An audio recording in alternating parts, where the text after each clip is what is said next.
চার্লসের সূত্র থেকে যে কয়েকটা গ্রাফ হয় সেগুলো আমরা আজকে করব। দেখো বইটা বের করো, বইয়ের মধ্যে আছে কয়েকটা গ্রাফ, খুঁজে পেলে তো? আচ্ছা আমি একবার মনে করে দিচ্ছি, আমি একবার বলের সূত্রে যে গ্রাফগুলো করেছিলাম তোমরা সবাই ছিল তো মনে হয়। যদি y equal to mx plus c হয়, এটা কি বলো তো? এটা হচ্ছে সরল রেখার সমীকরণ। মনে পড়ছে কি না? এই আকারটা থাকলে এটাকে আমরা বলি সরলরেখার সমীকরণ। আরেকটা ছিল হচ্ছে y স্কোয়ার সমান সমান kx, আরেকটা ছিল হচ্ছে y সমান সমান kx স্কোয়ার। এই দুটোই হচ্ছে কি, এটাকে কি বলে? এই গ্রাফটার নামটা কি ছিল? অধিবৃত্ত। এটাকে বলা অধিবৃত্ত। আরেকটা ছিল হচ্ছে xy সমান সমান k, এটাকে আমরা কি বলছিলাম? আয়তকার পরাবৃত্ত। এই চারটা গ্রাফ থেকে আমাদের পরীক্ষায় যদি আসবে, আর বেশি না, অনেক কিছু আছে যেগুলো আমাদের নিজ জয়েন্টে করতে হয়, এগুলো দরকার নেই। তো ভি ভার্সেস টি, বলো নিজে নিজে ভাবো। চার্লসের সূত্রটা আমরা কি দেখেছিলাম বলো? চার্লসের সূত্রটা কি ছিল? চার্লসের সূত্রটা ভি সমান সমান ছিল তো, এটা ভি সমান সমান কেটি। তো এটা থেকেই আমাকে গ্রাফটা আনতে হবে। তো প্রথমে আমরা যেভাবে গ্রাফটা আনছিলাম, এটা গ্রাফ হলো, বলো তো এদিকে কী লিখতে হবে? এই সাইডে ভিটা আর এই সাইডে টি। এটা আমরা জানি যে এই সাইডে টি লিখতে হয়, এই সাইডে ভি। এবার আমরা তুলনা করব, আমাকে ভি বনাম টি এর লেখচিত্র রাখতে হবে। তো আমাকে দেখতে হবে গ্রাফটাতে ভি আর টি আছে কিনা। দেখো ভি আছে আর টি আছে, আছে। তাহলে এটাকে আর 19-20 করার দরকার নেই। তাহলে ভি সমান সমান কেটি পাচ্ছি আমরা। এবার ভিটাকে আমরা কি বলছি? এটা ওয়াই অক্ষ বরাবর, তাহলে এটাকে ভাবো ওয়াই। কেটা থাকলো এমনি, টিটাকে কি ভাবছি? এটা এক্স অক্ষ বরাবর, তাহলে এটা হচ্ছে এক্স। তুমি এটাকে ভাবো যে এখানে +0 আছে, তাহলে বলো এটা কি এই সমীকরণে পড়লো না? ওয়াই ইকুয়াল টু, এটাকে যদি ভাবো ওয়াই, কেটাকে তুমি ভাবো এক্স, হ্যাঁ কেটাকে ভাবো তুমি এম, এক্স প্লাস কি এটাকে সি ভাবো, তাহলে y equal to m x plus C.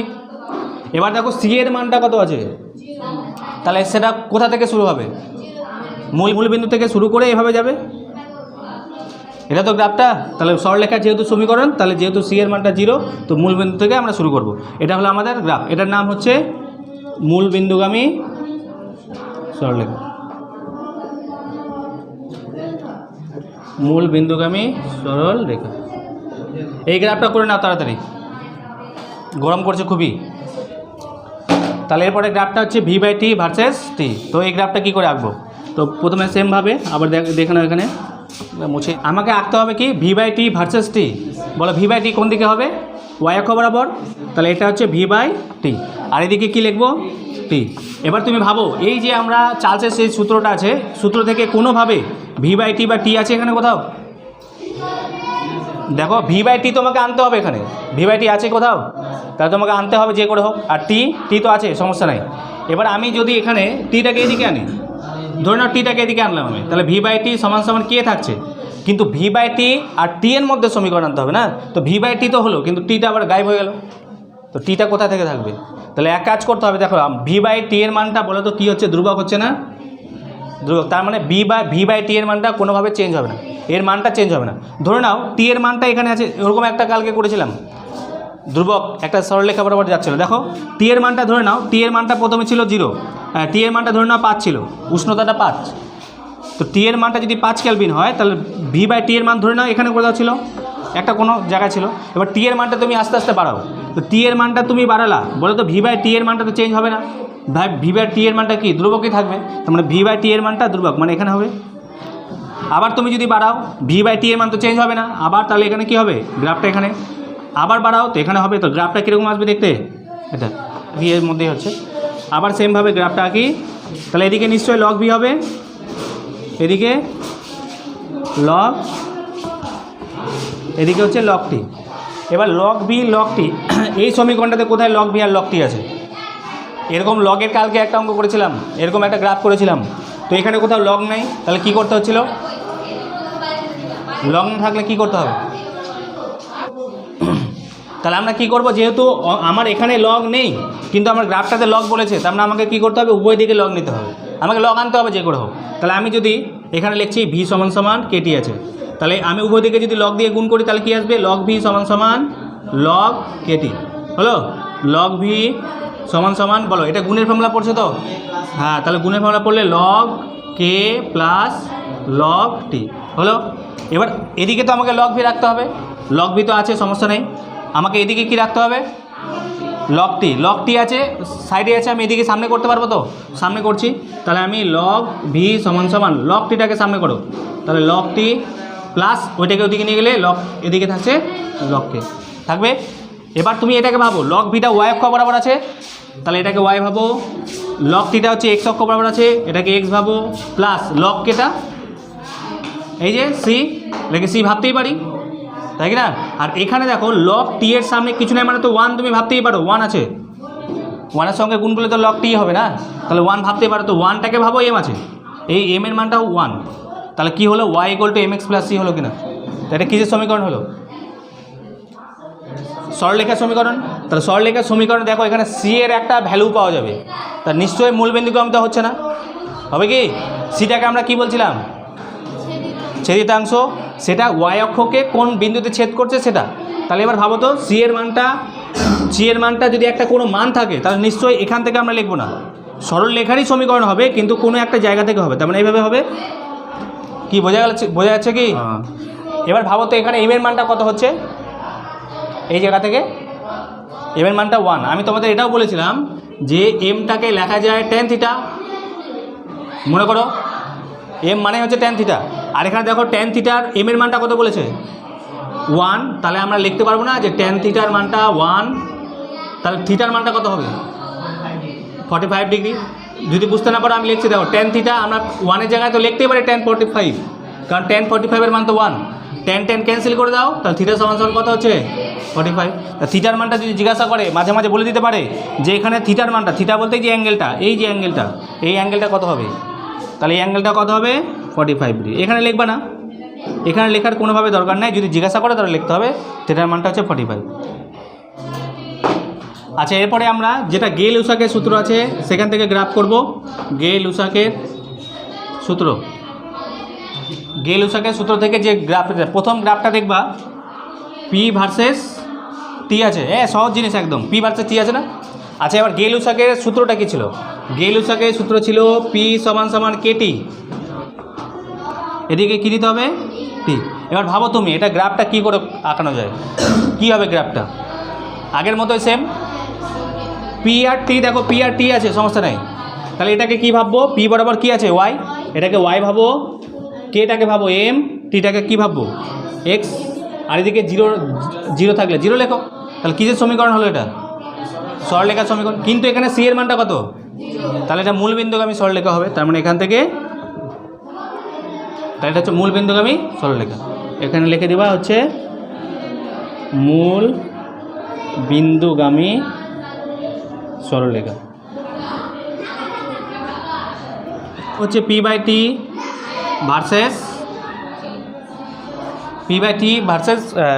Versus t. আবার তোমরা নিজে নিজে আঁকার চেষ্টা করো। এদিকে আমরা কি লিখবো বলো তো? পি বাই টি, এই বরাবরটা পি বাই টি, এই বরাবর হচ্ছে টি। তো এখানে ভাবো পি বাই টি আছে কোথাও, তো আমাকে কি করতে হবে? টিটাকে আনতে হবে সমান সমান কে। বলো তো এই আগের অঙ্কটা, আগের একটা গ্রাফ করলাম না এরকম, এর মানটা ধ্রুবক, তার মানে গ্রাফটা কীরকম হচ্ছিল? এরকম না? না, এগুলো তোমাদের আসবে না। বলে এই গ্রাফটা এরকমই হবে তো? এর মধ্যে কোনো ডাউট আছে? কারণ পি বাই টি এর মানটা কি ধ্রুবক আছে তো, তাহলে পি বাই টি এর মানটা কোনোভাবে চেঞ্জ হবে না, একদম সরলরেখা চলে থাকবে। এটা হলো পি বাই টি। আর আছে একটা আমাদের থাকলো, সেটা হচ্ছে অ্যাভোগাড্রোর সূত্র, এটা লিখে নাও। তাহলে করো ভি ভার্সেস এন, তাহলে অ্যাভোগাড্রোর সূত্র থেকে আমরা পাচ্ছি ভি ভার্সেস এন। আঁকতে পারবা নিজে নিজে? এদিকে কি হবে? ভি, এদিকে এন। বলো গ্রাফটা কি হবে? এই যে এখানে সূত্রটা লিখে দিয়েছি, ভি, আবার এটাকে ওয়াই ভাবো, এটাকে এম ভাবো, এটাকে এক্স ভাবো, তারপরে জিরো ভাবো, সরলরেখার সমীকরণ। তাহলে এটা হচ্ছে সরলরেখার সমীকরণ।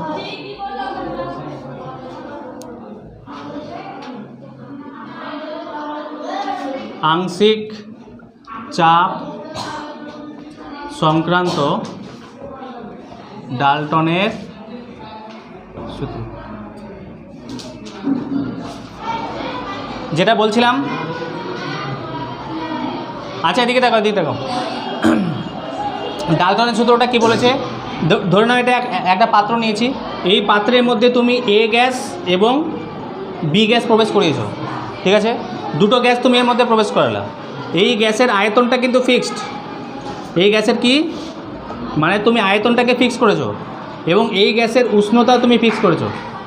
এবার তুমি কি করলা, এই গ্যাসের মধ্যে যে দুটো গ্যাস তুমি প্রবেশ করালা, প্রবেশ করানোর পরে এ গ্যাস আর বি গ্যাস এই পাত্রের দেওয়ালে একটা চাপ দিবে, ঠিক আছে, পাত্রের দেওয়ালে কি করবে, একটা চাপ দিবে।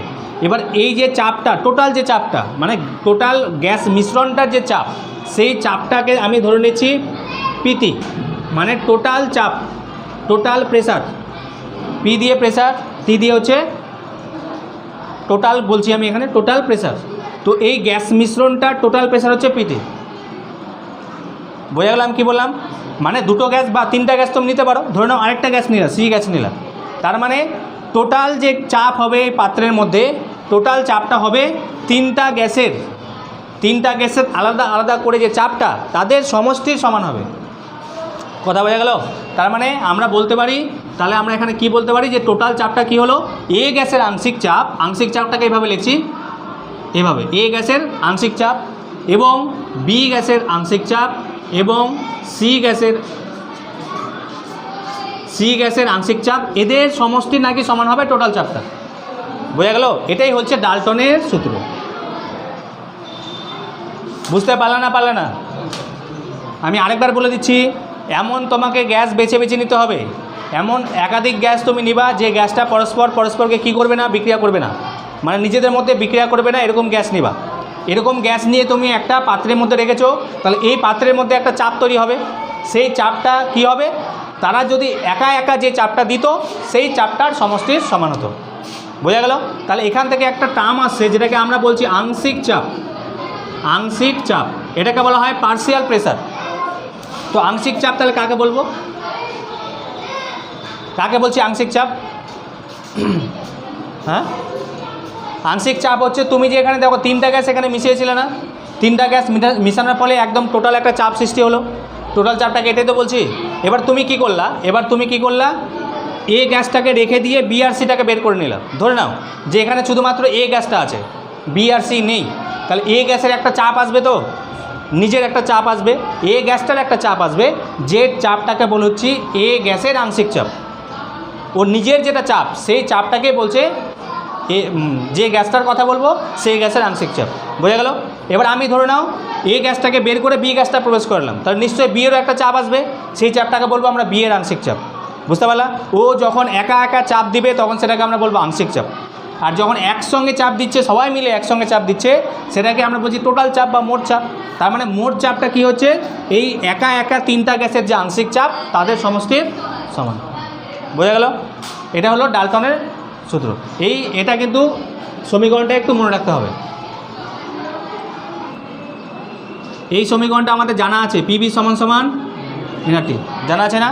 আমি ওই পাত্রের মধ্যে আমি দুটো গ্যাস নিয়েছিলাম, একটা এ গ্যাস একটা বি গ্যাস নিয়েছিলাম, সি গ্যাসও নিয়েছিলাম, তো আমরা দুটো গ্যাসকে ধরেই আমরা করছি।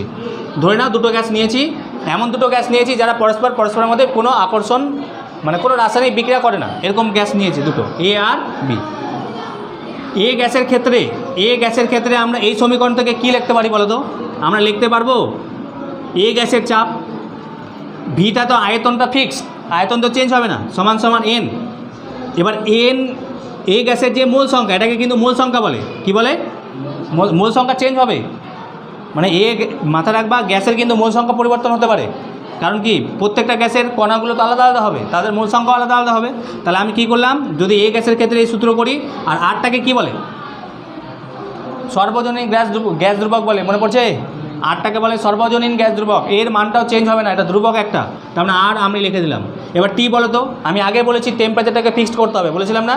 কী ফিক্সড করতে বলেছিলাম? আয়তন আর উষ্ণতা, তার মানে এটাও ফিক্সড। তাহলে এই গ্যাসের ক্ষেত্রে আমরা এই সমীকরণটা লিখতে পারবো, এটাকে তুমি ভাবো 1 নম্বর সমীকরণ। এবার বি গ্যাসের ক্ষেত্রে আমরা কীভাবে লিখতে পারবো বলো তো? সেম, এখানে শুধু বি হবে আর টি, এটাকে 2 নম্বর ভাবো। বুঝলা না? লেখা যাবে।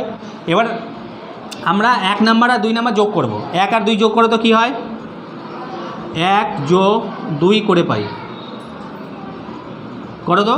তাহলে বাম পক্ষগুলো যোগ করো, প্রথমে PA V plus PB V সমান সমান, এদিকে যোগ করলে কী আসবে, NA RT plus NB RT. বোঝা গেল এইটুকু? এবার বলো তো এখান থেকে কী কমন যাচ্ছে, পিএ প্লাস পিবি থাকলো, এ কমন যাচ্ছে না, ভিটা কমন যাচ্ছে, ভিটা তো দুই জায়গাতে আছে, ভিটা কমন গেল। এখান থেকে কি কমন যাচ্ছে, এখান থেকে আরটি, দুটোতে আরটি আছে, তাহলে N A plus N B, তাহলে কী কমন গেল, আরটি। এটুকু তো বুঝলা, এটাকে 3 নাম্বার ভাবো।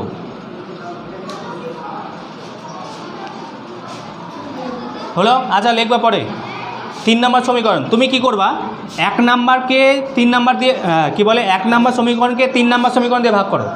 আমরা 1 নাম্বারকে 3 নাম্বার সমীকরণ দিয়ে ভাগ করব। তাহলে ভাগ করলে কি আসবে বলো তো, পিএ ভি, এটা 1 নাম্বারে পিএ ভি, এর বাম পক্ষে কী আছে এটা, তাহলে ভাগ করে এদিকে, তাহলে কী লিখবো বলো তো, পিএ প্লাস পিবি, এখানে ভি থাকলো, সমান সমান এদিকে কী ছিল, এন এ আর টি, তাহলে এন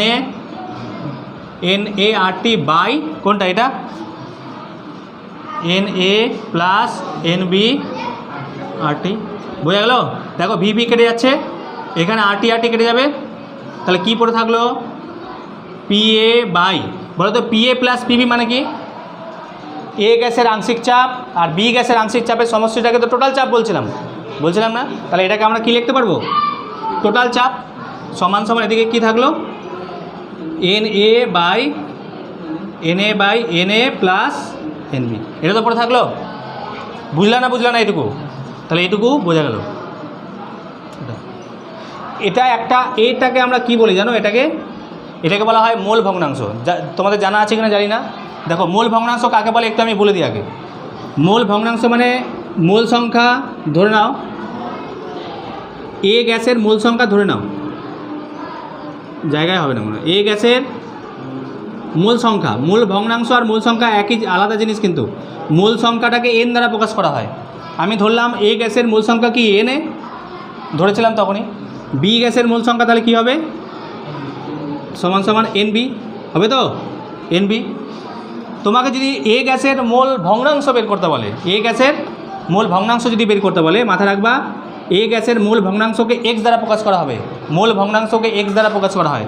এক্স লিখলাম, নিচে লিখলাম এ, তার মানে বোঝা যাচ্ছে যে এটা এ গ্যাসের মোল ভগ্নাংশকে বোঝাচ্ছে। কি বললাম, এ গ্যাসের মোল ভগ্নাংশ। তাহলে এ গ্যাসের মোল ভগ্নাংশকে লেখা যায়, উপরে লিখবা এ গ্যাসের মোল সংখ্যা, বাই লিখবা টোটাল মোল সংখ্যা। টোটাল মোল সংখ্যা করলে কি হবে, N A plus N B হবে কি না। তাহলে এটা হলো কি বলো তো, মোল ভগ্নাংশ। কার মোল ভগ্নাংশ, এ গ্যাসের। এবার যদি আমি বি গ্যাসের বের করতাম তাহলে কি হতো, এক্স বি সমান সমান এখানে কি হতো, এন বি বাই টোটালটা N A plus N B, এটা হচ্ছে বি গ্যাসের মোল ভগ্নাংশ। তাহলে বলো তো এটা আর এটার মধ্যে মিল আছে কি না, এটাকে কি বলছি তাহলে, মোল ভগ্নাংশ, এ গ্যাসের মোল ভগ্নাংশ। তাহলে আমরা এখানে লিখতে পারবো, কোথায় যে লিখবো, তাহলে দেখো আমরা কি পেলাম এখান থেকে, পিএ, আমি এখানে লিখছি পিএ বাই পিটি পেলাম। এটাকে আমি কি বললাম একটু আগে, এ গ্যাসের মোল ভগ্নাংশ। এ গ্যাসের মোল ভগ্নাংশটাকে এভাবে লেখে না, এক্স দিয়ে মোল ভগ্নাংশ, তাহলে এ গ্যাসের মোল ভগ্নাংশ। বলে আমি যদি কোনাকুনি গুণ করি তাহলে কী আসবে, পিএ সমান সমান পিটি ইন্টু এক্সে আসবে, আংশিক চাপ বলে। তাহলে এ গ্যাসের আংশিক চাপ সমান সমান টোটাল চাপ ইন্টু এ গ্যাসের মোল ভগ্নাংশ। তার মানে আমরা এখান থেকে একটা ইকুয়েশন পেলাম, যে ইকুয়েশনটা থেকে কিন্তু এখান থেকে অঙ্ক করতে হয়। তোমাকে ডাইরেক্ট বলে দিবে কোনো গ্যাসের আংশিক চাপ বের করতে, তো কোনো গ্যাসের যদি আংশিক চাপ বের করতে হয় তাহলে এই দুটো মান দেওয়া থাকবে, দেখবা মোল ভগ্নাংশ আর টোটাল চাপ দেওয়া থাকবে, তাহলে এটাকে গুণ করলে আংশিক চাপ পাওয়া যাবে। এবার তোমাকে ধরে নাও বলে দিল কি টোটাল চাপটা বের করো, তার মানে নিশ্চয়ই আংশিক চাপটা দেওয়া থাকবে, মূল ভগ্নাংশ দেওয়া থাকবে, মানে তিনটার মধ্যে দুটো দেওয়া থাকবে, একটা বের করতে হবে। কথা বোঝা গেল? তাহলে এখান থেকে আমরা লিখতে পারবো যে কোনো গ্যাসের, যে কোনো গ্যাস হতে পারে, সেটা এ গ্যাস হোক বি গ্যাস হোক, যে কোনো গ্যাস, তাহলে আমরা লিখতে পারবো যে গ্যাসের আংশিক চাপ, কিছু মনে রাখো না রাখো, ডাল্টনের সূত্রটা মনে রাখবা, ইকুয়েশনটা মনে রাখবা। ডাল্টনের ইকুয়েশনটা কী ছিল? টোটাল চাপ সমান সমান এ গ্যাসের মোল ভগ্নাংশ, এ গ্যাসের চাপ বি গ্যাসের চাপ ডট ডট করে আরও হতে পারে, এটা মনে রাখবা। আর এটা মনে রাখবো, অবশ্যই মনে রাখবো, অঙ্ক ক্ষেত্রে কাজে আসতে পারে। ব্যাপনের হার সংক্রান্ত গ্রামের সূত্র। গ্রামের সূত্রটা জানার আগে আমাদের আগে জানতে হবে ব্যাপন কাকে বলে। কার কার জানা আছে ব্যাপন কাকে বলে? ছোটো থেকে পড়ে আসছো তো। যে কোনো একটা রুমের মধ্যে যদি ধূপকাঠি জ্বালিয়ে রেখে দাও, কিছুক্ষণ পর দেখবা গোটা ঘরটাই ধোঁয়াতে ভরে যাবে, ভরবে না? বেশি ঘনত্ব থেকে কম ঘনত্বের দিকে ছড়িয়ে পড়ার ঘটনাটাকে ব্যাপন বলে। বা তুমি এবার দেখো আশেপাশে যদি ফুলের গাছ থাকে, ফুলের একটা গন্ধ আসে না আমাদের, তো কি করে আসছে? ফুলের গাছ ওখানে, এখানে গন্ধ আসছে কেন? ব্যাপন প্রক্রিয়াতে পুরো গন্ধটাই ছড়াচ্ছে বাতাসের মধ্যে, তাই না? এটাই হচ্ছে ব্যাপন। আচ্ছা, ব্যাপনটা আমি একটু আগে ভালো করে বলে দিই। ধরে নাও এখানে একটা পাত্র আছে, এখানে একটা পাত্র আছে, এই পাত্রের মধ্যে কিছু গ্যাস আছে, এই পাত্রের মধ্যে কিছু গ্যাস আছে, হলো। এবার আমি পাত্রটাকে কি করলাম, এভাবে একটা নল দিয়ে ছেড়ে দিলাম, এভাবে, বলো কি হবে? এখানকার গ্যাস, দুটো গ্যাস পরস্পরের মধ্যে স্বতঃস্ফূর্তভাবে মিশে যাবে। তুমি যদি খুলে দাও, তোমাকে মেশাতে হবে না, নিজেই অটোমেটিক দুজনেই কিন্তু মিশে যাবে, যাবে না? মিশে গিয়ে একটা সমসত্ব মিশ্রণ তৈরি করবে। এই যে ঘটনাটা ঘটলো, এই ঘটনাটাকে বলা হয় গ্যাসের ব্যাপন। বোঝা গেল? তাহলে গ্যাসের ব্যাপন তাহলে কাকে বলবো? কি বলবো? দুই বা ততোধিক গ্যাস যখন নিজেদের মধ্যে স্বতঃস্ফূর্তভাবে মিশে যায়, মিশে গিয়ে কি করবে? একটা সমসত্ব মিশ্রণ তৈরি করে। আচ্ছা, এবার সমসত্ব মিশ্রণ কী জিনিস? কি সমসত্ব? আমি একবার উদাহরণ দিচ্ছি। সমসত্ব, তুমি শরবত বানালা বাড়িতে, তুমি শরবত বানিয়ে গ্লাসের উপর থেকে 1 চামচ খাবা, কীরকম মিষ্টি লাগছে? গ্লাসের নিচ থেকে 1 চামচ খাবা, কীরকম মিষ্টি লাগবে? মিষ্টির তফাৎ থাকবে? শরবত বানিয়ে নিয়েছো পুরো একদম, কোনো তফাৎ থাকবে? মিষ্টি কোনটাতে বেশি করবে, উপরটাতে না নিচেরটাতে? হ্যাঁ, নিচেরটাতে মিষ্টি করবে। বাড়িতে শরবত বানাবা, দেখবা প্রত্যেকটা জায়গাতে মিষ্টি সেম পাবা না? তো তার মানে মিষ্টি সব জায়গাতে ছড়িয়ে গেছে পুরোপুরিভাবে। এই মিশ্রণটাই হচ্ছে সমসত্ব মিশ্রণ, যেখানকার ঘনত্বটা সব জায়গাতে সমানভাবে মিশে যায়, এটাই হচ্ছে সমসত্ব মিশ্রণ। তার মানে আমরা গ্যাসের ব্যাপন কাকে বলে কি বলবো? দুই বা ততোধিক গ্যাস নিজেদের মধ্যে কি হবে? স্বতঃস্ফূর্তভাবে মিশে যাবে, মিশে গিয়ে একটা সমসত্ব মিশ্রণ তৈরি করবে। সেই ঘটনাটাকে আমরা কি বলবো? গ্যাসের ব্যাপন। বোঝা গেল? এখান থেকে আরেকটা জিনিস পড়তে হবে, সেটা হচ্ছে ছিদ্র ব্যাপন।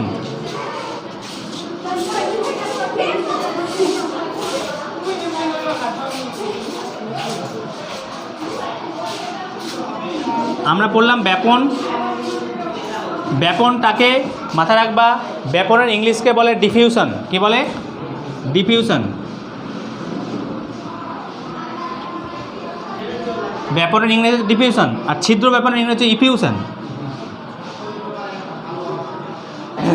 সাইকেলের চাকা হোক, বাইকের চাকা হোক, টিউ তো আছে। যদি কোনো জায়গায় টিউটা লিক করে, বলো কি ঘটে?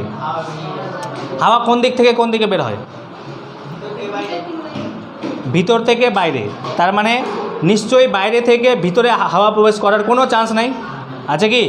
ধরে নাও এটা গ্যাসের, ভাবো একটা পাত্র, এখানে একদম প্রচুর পরিমাণে চাপ দিয়ে তোমার একটা গ্যাস রাখা আছে এর মধ্যে। এবার তুমি কি করলা? এখানে একটা লিক করে দিলা, তাহলে কি করবে? নিশ্চয় এদিক থেকে এদিকে বাতাসটা প্রবাহিত হবে। তার মানে এদিক থেকে এদিকে ঢোকার কোনো চান্স নেই। হ্যাঁ, প্রেশার বেশি আছে ওই কারণে। তো এদিক থেকে এদিকে যাচ্ছে, বলতো এটাকে কি ব্যাপন বলা যাবে?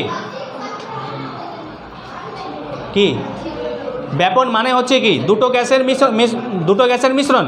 এখানেও তো দুটো গ্যাসেরই মিশ্রণ হচ্ছে, এখান থেকে গ্যাস বেরিয়ে বাইরে তো মিশ্রণ হচ্ছে, এটাও তো ব্যাপন।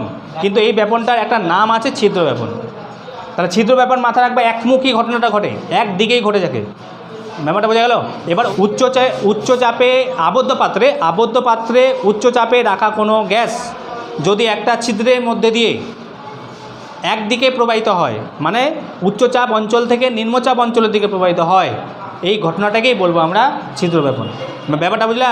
উচ্চচাপ কোনটা বলো তো? এখানে ভিতরেরটা উচ্চচাপে রাখা আছে আর বাইরেটা নিম্নচাপ, তাহলে উচ্চচাপ থেকে নিম্নচাপের দিকে প্রবাহিত হয়, তো এইটাকেই আমরা কি বলছি?